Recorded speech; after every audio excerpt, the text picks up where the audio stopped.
the way we teach you in the university, we make sure we're doing all of the teaching sessions face-to-face with you, so you get lots of interaction with your tutors. There are three main things that you really, really need to be doing.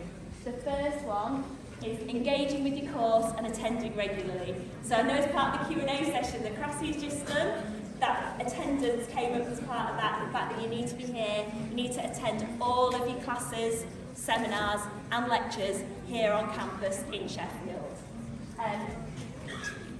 The second thing you need to do is tell us if there's anything that changes. So if there's anything that's impacting you, that's stopping you from studying, if you're ill, then you need to contact our Hallam Help team. If there's anything that's changing in terms of your personal details, so if you move or if you change your phone number, you need to be updating all your details on My Student Record. And the third thing you need to do is tell us if there are any changes to your passport or your visa. So our team will do regular checks. I think most of you will have already been down to our visa checking room where we're just taking all the scans of everybody's documents. But if anything changes in that space or you're worried about anything, then you can come through and tell us about it. And at the end of this session, I'll give you all the details that you can contact the team on. So one of the key things about today is around attendance. If there's nothing else that you take away from today, this is the most important thing that you certainly can take forward. And we've got a short video for students.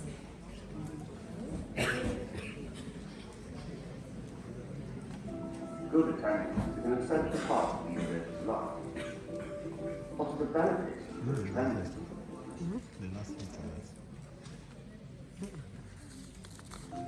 For an international student, regular attendance keeps you within the terms of your visa.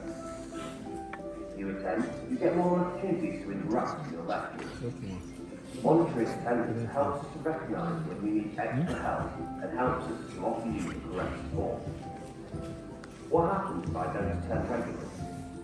It could be breaking the terms of your student visa and causing you to fall behind in your degree. Not attending over a long period of time will lead to fall back. Don't worry, there is still time for you to improve your attendance if it isn't as good as it could be. If you need additional help and are struggling to attend university, please contact your student support advisor, your academic advisor, or Hallam Help for further support and advice. Hey teacher, want to stop waiting and start teaching? Okay, so that's just a short video that talks about attendance and why it's important. So from an attendance and engagement perspective, the things that you need to be doing. So as I've said, attend all your lectures, seminars and study sessions that take place at the university. As Crassy's already mentioned in one of our previous sessions today, you also need to be living close to the university to enable you to do that. So what our Home Office team advises that you should be within a commutable distance. And a commutable distance is within an hour's train travel or drive, but ideally living in Sheffield so you can interact with everything that's going on in the university and on campus. The next thing you need to be doing is to make sure you submit all your coursework and attend all your examinations and assessments.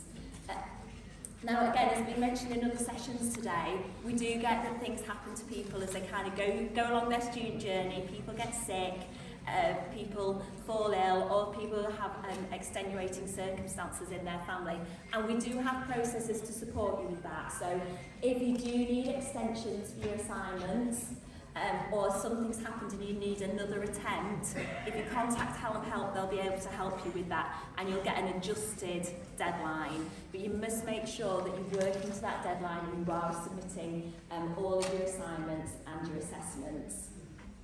If you're doing your dissertation or you're studying for a PhD, you'll have regular supervisor meetings. Again, you must make sure you attend those supervisor meetings. You must make sure you attend those supervisor meetings. They will take place on campus, and again, the supervisors will check in with the team just to confirm that you are attending those sessions. Lots of our courses have a work placement, and we're really proud to have so many work placements embedded into our courses. So if you are on a work placement, again, it does fall within our kind of engagement activity And we will work with your employers, again, just to confirm that you are engaging with that placement.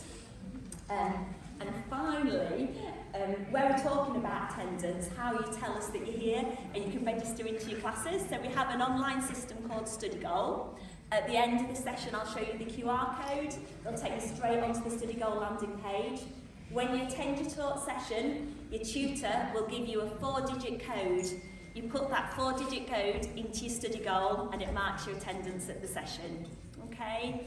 Now, our tutors are really savvy, so please don't be tempted to share that code with any friends or anybody that's not in the session, because eventually we will pick up on it, and ultimately it just means that you're not going to be able to succeed on the course. Okay. The other things that we look at in our kind of engagement space, so we are able to see your engagement with our virtual learning environment. So that includes things like looking at our online library, looking at our Blackboard sites, making sure that you're able to access all of those areas. The coursework and assessment submission, as I said, dissertation supervision and your placement. Okay, so what happens if you don't engage with your studies? So our central team, our international student compliance team, monitors engagement. So we look at the registers, we look out for if there's any kind of worrying trends or things that looks like you're starting to drop away from your studies. If your attendance does fall below 70%, we will get in touch with you to check everything's okay. Now, I know Cressy in the previous session was talking about, when you get an email from the university, how important it is to respond. These emails are really, really important for you to respond to. So either emails back or get in touch with us, you can contact Hallam Help, you can speak to the student support advisor, but it's really key that if you've not been able to attend for any reason, ideally in advance that you do an authorised absence form, but if you don't and you get one of these emails, please respond to us, because we can't really do anything unless we know what's going on. And in a majority of cases when people do contact us, if something's happened, we can direct you into support with a student support advisor, and nothing else happens from there. If you don't respond, or we find we have to chase in a number of times, or you're escalating a number of times having very low attendance, at that point we will invite you in to meet with us in the university to talk through your attendance and to work through if there are any issues. Again, if you don't attend that meeting, or the reasons that you've not been able to attend kind of are a cause of concern for us, there is a risk at that point that you'll get withdrawn from the course, and at that point we would have to cease sponsorship of your student visa. So it's really, really important, firstly that you attend, but if you don't attend or you can't attend, that you tell us why, get in touch with us, speak to Hallam Help, speak to your student support advisor. We can sort out kind of authorised absences, something's going on with you in the background, and we can support you back into your studies. Okay. Okay, so what is an authorised absence? So we've spoken about it a few times. Cressy mentioned it in one of the previous sessions. So this is a short time when you're unable to attend your classes or lectures. We saw loads of people standing up and sitting down and getting all the answers right to this, so it's really reassuring. If you're unable to attend university for 2 or more days, it's really key that you contact Hallam Help and you complete an authorised absence form. Then we know something's going on and we won't be chasing you up to find out what's happening in your life. Please don't book any travel or leave the UK until your authorised absence has been approved. That is really key. We do need to know the reasons for that. And what you may find is if you leave the UK during term time, you may get some challenges coming back into the UK at the border. And they will check in with the university. We're aware that you're out of the country and what the reasons are. And it's much less stressful for you if we go straight back and say, yes, we're aware of it, something's happened, we've authorised the student to return home. Okay? We talked a lot about exceptional circumstances and what is an exceptional circumstances. So as you go on your student journey, you're working with student support advisors, they'll talk to you a lot about things to do if something happens or goes wrong. And we do have an exceptional circumstances policy, but for kind of general terms, an exceptional circumstance is something sudden and unexpected that has prevented you from engaging with your studies. So such as a short-term illness, or there's unfortunately a death in the family. It doesn't tend to include things like attending dreading, because that seems something that's pre-planned and expected. If you are going to need to be out of university for a long time because you've got a more significant illness, for example, please do speak to your student support advisor. They're the best people to advise you on how to support you to continue your studies, including doing things like taking a break and study.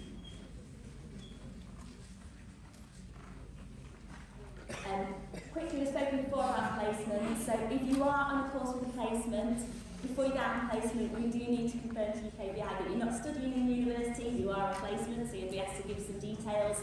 That is all wrapped up in the placement approval process. We work really closely with the placements team, so as long as you're doing everything they ask you to do, we will be there in the background picking up all those details, and we will be contacting that before each month just to check you are okay, you're still attending your placement, and you're here in the UK.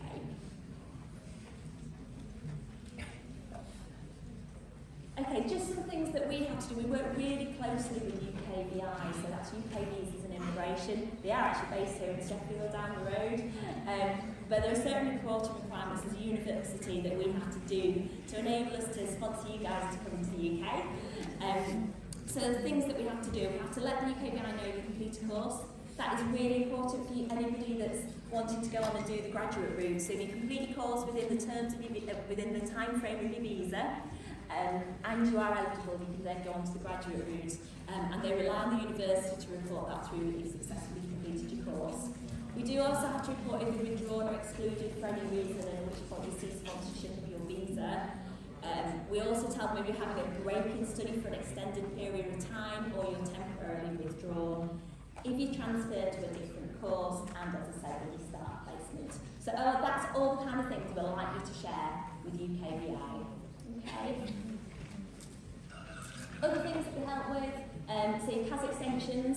So if you do, for any reason, end up in a situation where you're going to need further teaching past the end of your visa date, we'll work with you on a CAS extension.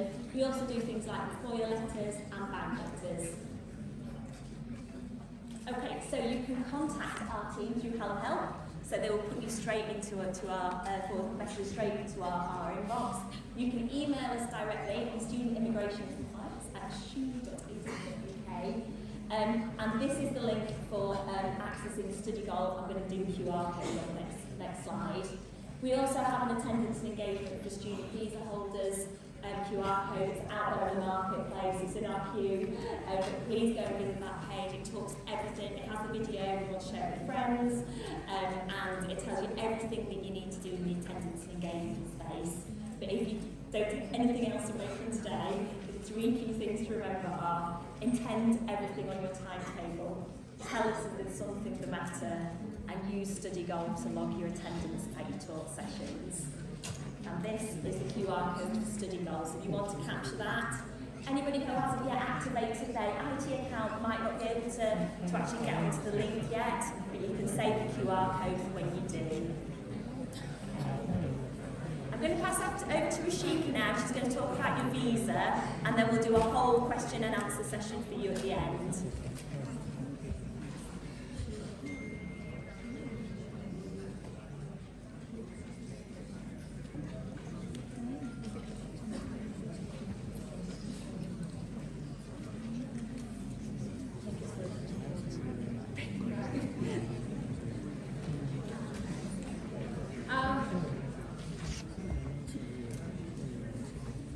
Right, can you all hear me? Can you hear me at the back? Yeah? Okay, so we spoke this morning. Some of you were here. I would think most of you were here. I'm Ruchika. I'm one of the advisors in the International Experience team. Can I ask you to not chatter with each other while we're presenting? This is very important information. The information that Caroline is just talking to you about is perhaps the most important information for anyone who's hoping to get on to graduate route after completing their course. And so many of you were just talking to each other. It is really important that you get the information and know where to go with your questions. Misinformation always travels through friends. So rather than speaking to each other, pay attention to what's being told here now. So I'm Ruchika. These are the other International Experience advisors. We are a regulated service to give visa advice. We work with students, with the university, to make sure that you always, in whatever situation you have, and present to us, and if there's any kind of change to the situation you're in, like Caroline just mentioned, where there's a change to your visa because of finishing study, taking a break in study, and you need to have a discussion about how that impacts your visa. We are trained, regulated advisors. We're there to give you advice in your best interest. That is one of the codes of standards that we work with. And Shirley McKenney, who you will see at some point during orientation, is our special service manager as well. We offer about 100 appointments a week. So if you want to speak to an advisor, those appointments are always available. You can talk to us about your immigration conditions if you're not sure what your immigration conditions are. This can be about bringing your family here, about your work permissions during and after study. If you're thinking of visiting Europe and want to check about Schengen visa, and if you need a visa extension to complete your course, of course be mindful that this is very, very limited and can only happen in very limited situations. So obviously if you are wanting to transition into graduate route on completion of your course, you should be thinking about completing your course on time, first time, and finishing all assessments on time, every time, successfully. The transition from student visa to graduate visa is on a very sensitive timeline, and any delays to your course can affect that. So even though university regulations can factor in extenuating circumstances and extensions, if you go down that route, you would probably affect your chances of getting graduate visa, because UK government doesn't factor in extenuating circumstances. And also if you need referral to a solicitor for other immigration issues, because obviously there's our field of expertise is student visa and related visa, transitioning from student visa to other work routes after study. But there's a whole host of immigration options available which we can refer you to a solicitor for if it's not in our field of expertise. Also, we're not just immigration advisors, we are international experience advisors, so you can come and speak to us if you're having financial problems, if studying in the UK is no longer affordable for you, if you're having personal issues and are not sure who to speak to, if you're having issues with health and not sure how to access the health service. If you're homesick and just not feeling that you're fitting in, we can help you with finding events with Go Global team, and anything you're unsure about, come and talk to us. We're a dedicated service for international students, and if what we normally say, if everything's going well, go to our Go Global events, make more friends, create a network. But if anything's not right, just book a 15-minute appointment with an advisor, and we will see what we can do to help you, or we can direct you to, we don't have all the answers, but we'll be able to direct you to the right support. This is how you contact us. So if you want to take a picture of that, but I'm sure you all have the QR code page, and the first line on there is the first QR code on the side is about how to contact us. I've also included a direct link to UKISA there, because that's an organization which works for international students across all universities in the UK. But not a lot of students know about that organization. It's the UK Council for International Student Affairs. Please look at their website. There's lots of advice there. There's lots of interesting information. And a lot of times when you're looking for answers, you might be able to find them there. Thank you. Should I give it back to Rachel? Oh.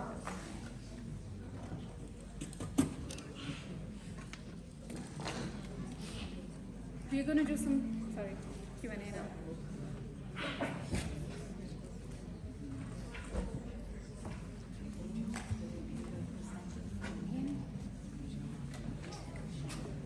Okay, we're going to do the question and answer session now. So if you could raise your hand if you've got a question.